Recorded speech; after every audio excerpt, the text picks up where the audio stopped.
When you've ever been in a club or outside somewhere with a friend and they said, okay, go over and talk to that girl, then you probably know like the fear, the anxiety of getting rejected.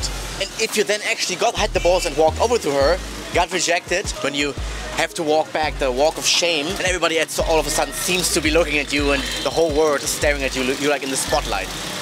My name is Dennis and I'm building my business in sales right now because I want to live free and travel the world. Right now we are in Latin America, Colombia, still in Colombia. Here on YouTube I want to document everything, like my whole journey of my business, my whole journey of personal development, and I will share my learnings here. So if this is interesting, consider subscribing and let's get back right into the video.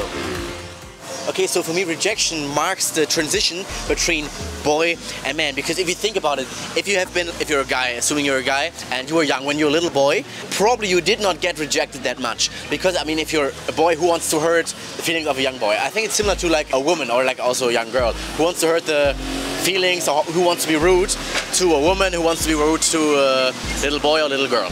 This is what happened to me, I realized. The more older we get, the more we get in the age when we're like 18 and older, the more people start to reject us. The more people are like harsh and rude to us as a man. Because the thing is, I remember in 2019, I was moving from my small town in Vienna when I was 19, from my small town in Germany, all the way to Vienna because I was feeling super lonely. I had not really any friends. I had not of course I had no girls. And I was feeling so lonely and empty. And I thought, okay, if I have a girlfriend or girls, this would like fill like the void inside of me. This is really what I thought. So I left everything in Germany behind because I wasn't happy there anyway. Moved there and all I did was like, okay, I will talk to girls every single day. I'm fucking afraid of that, but I will still do it because I think, okay, this will fill something inside of me. Of course, I had to learn how to deal with rejection because I can tell you I was getting rejected a lot. I think by 99.99999% of the time I was rejected. Here's some things that I learned. Maybe they will help you also in general in life how to deal with rejection.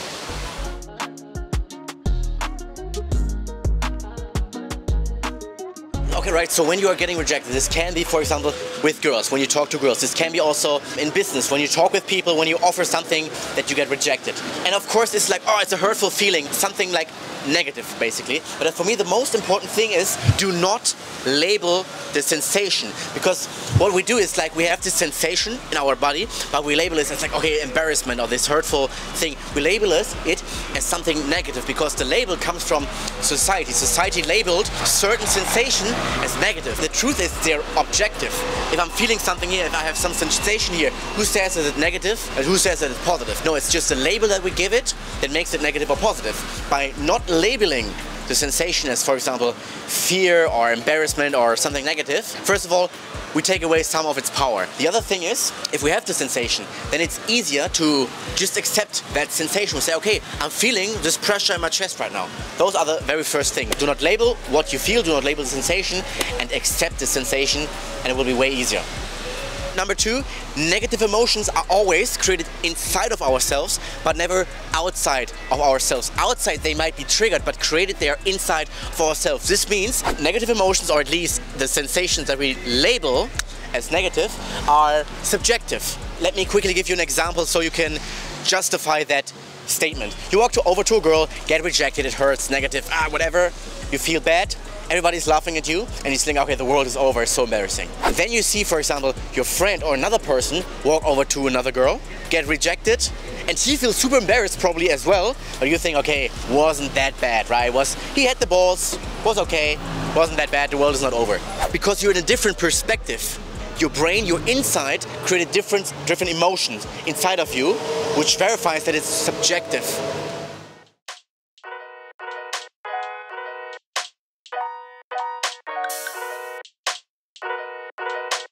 If you're never getting rejected, this means you're not doing enough. Because I think the only way to never get rejected in life is by not doing anything. Maybe you never ask your friends out to do something.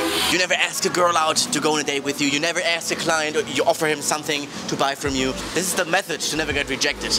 But the thing is, if this is your strategy, if this is the way you go about in life, it's like you will never have money, you will be broke, because you will never offer anything to a client. You will be lonely because you will never ask a girl if she likes you, or if she is at least interested enough to go on a date. You will never maybe have a cool time, cool adventures with your boys, with your friends, because you will never ask them to go on an adventure, go travel, go do something cool, go out maybe and drink something. You will never do that because you're afraid of getting rejected. Reframes that also help a lot for me. One I learned from my mentor, and he said that people can never reject you, people are only not interested. For example, the girl is just not interested in you or what she knows about you, but she can never reject you as a whole person. The other businessman, the people you try to offer something, he's not rejecting your company, your service as a whole. He's just not interested in the offer. Reframe number 2, every rejection makes you better. So at the beginning we talked about, okay, rejection marks like the transition between boy to man, but at the same time, the rejection that you receive when you're getting older are also one of the best things to push you more into the direction of becoming a man, because rejection, when they hurt, makes you emotionally stronger. Because if you think about, for example, somebody who's like growing up super protected, like in a super rich family, everybody's jumping when he's wanting something, and he's getting out into the real world where people actually are rejecting him, and he's never faced rejection.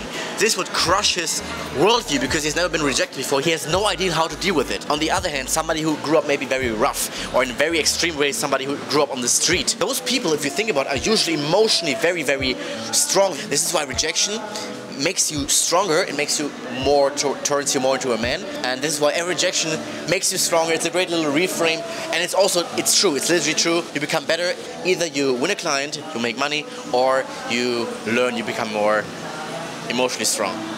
So the last thing is that every rejection always brings us closer to the next yes. And hereby I want to read a little quote from Jack Ma. You know the story, he got rejected so many times. Now he's one of the richest men on the planet. So here's this quote. So I failed the key primary school test 2 times. I failed 3 times for the middle schools. For 3 years I tried and I failed in the universities.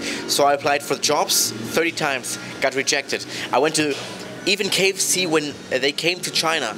24 people went for the job, 23 people accepted.